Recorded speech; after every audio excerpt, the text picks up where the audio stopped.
we've been driven here by total frustration and impatience with our government to properly regulate this industry. They're basically using our refrigerator to dump their waste. There's affluent that and disease and parasites that run out of these pens into the major migration routes of our migrating salmon, our wild salmon. Your voice is so strong. What? A box? Where's the box? It's on the screen. Right next to the second. Why are you going to cry?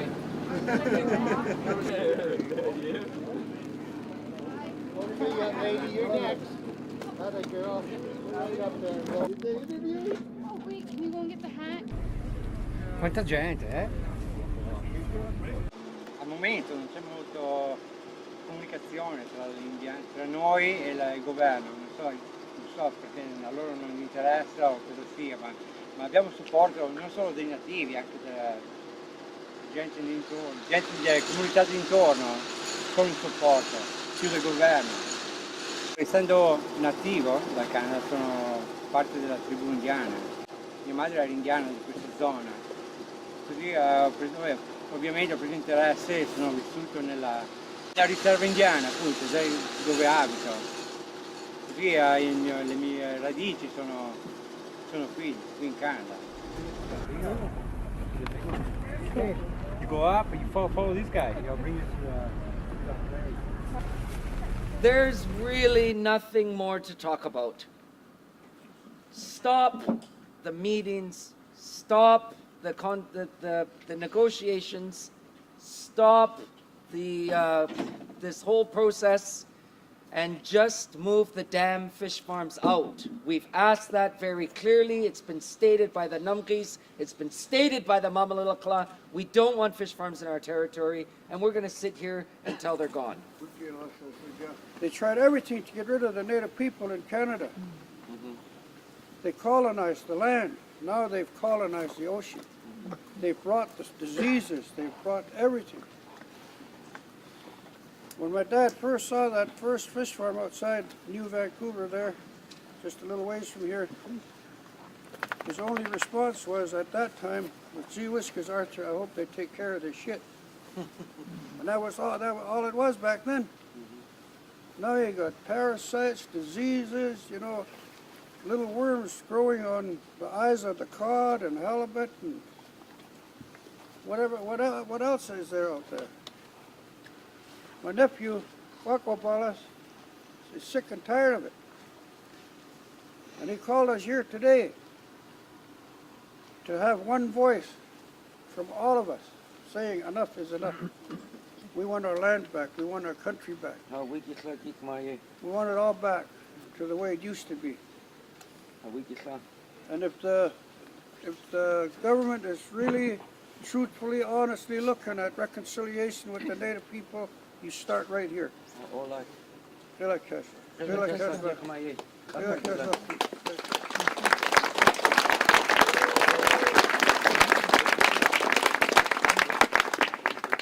I don't believe that I'm a warrior, and I've heard some other people call me other things.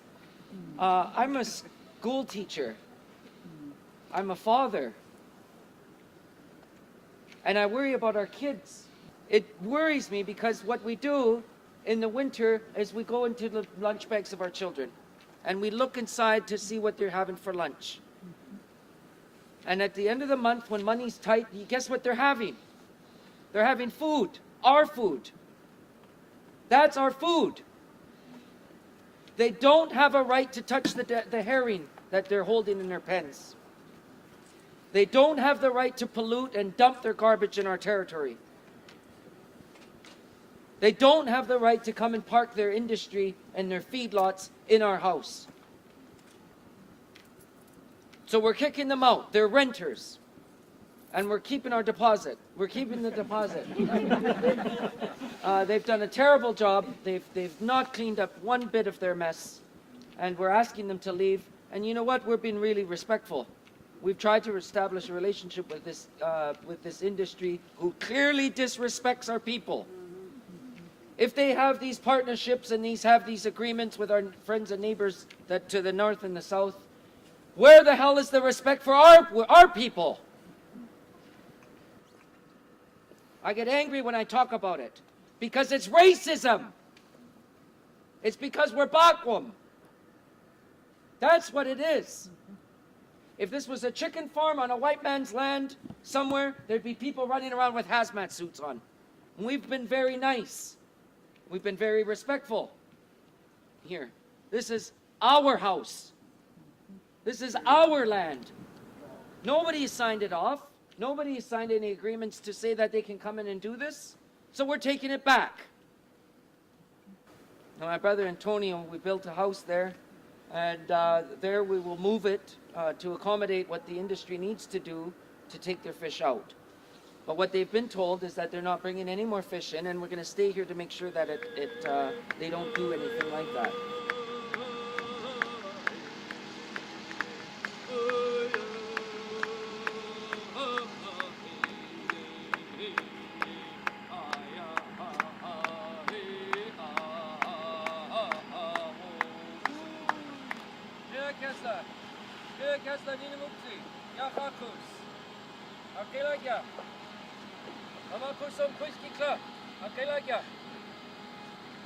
My name is Ernest Alford. My traditional name is Kwakwabalas. We welcome you here to our home. This place is called Swanson Island, traditional home of the Numpies and the Mamalakla. Thank you for coming. You've come a long way. We're calling all of the world's people, not just First Nations, but anybody who cares about the planet, who cares that we have clean air to breathe and fresh water to drink. This is such a First Nation story, but it really isn't. If we don't have salmon returning in abundant numbers, our trees don't get fed. The bears, they eat the fish, and they bring them up and fertilize the forest. And so we know that there is no divide between the ocean and the forest, and that this whole ecosystem now, we believe, has been polluted by this industry. And the solution is very, very simple. Grow your fish on land and go grow them somewhere where the people want them, not here.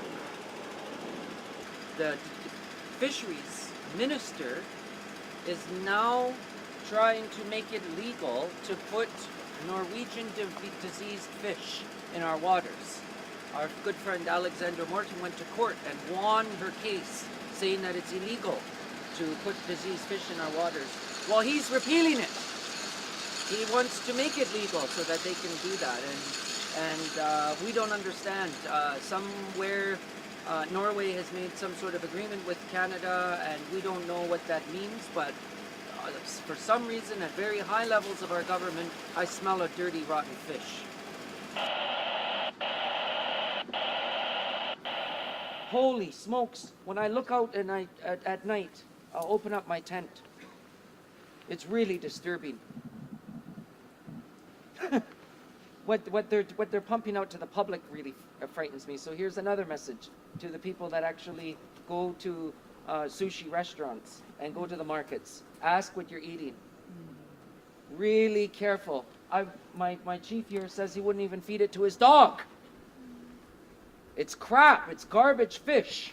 And I don't believe it's good for the body, your body, and I don't believe it's good for the environment.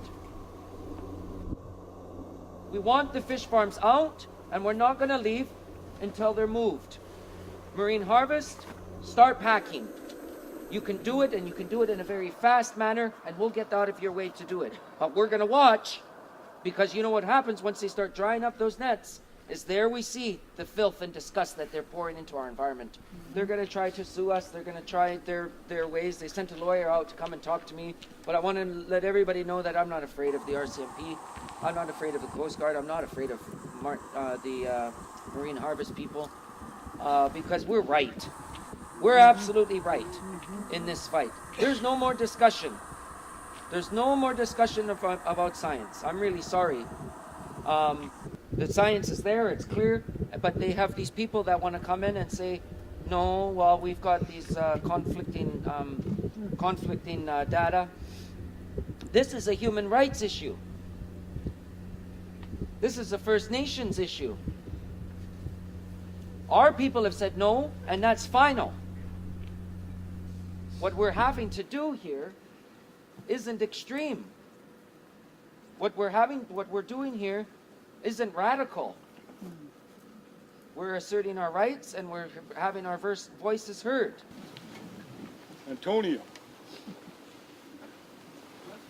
Namskamalis. Namskamalis. Sila again, namskamalis.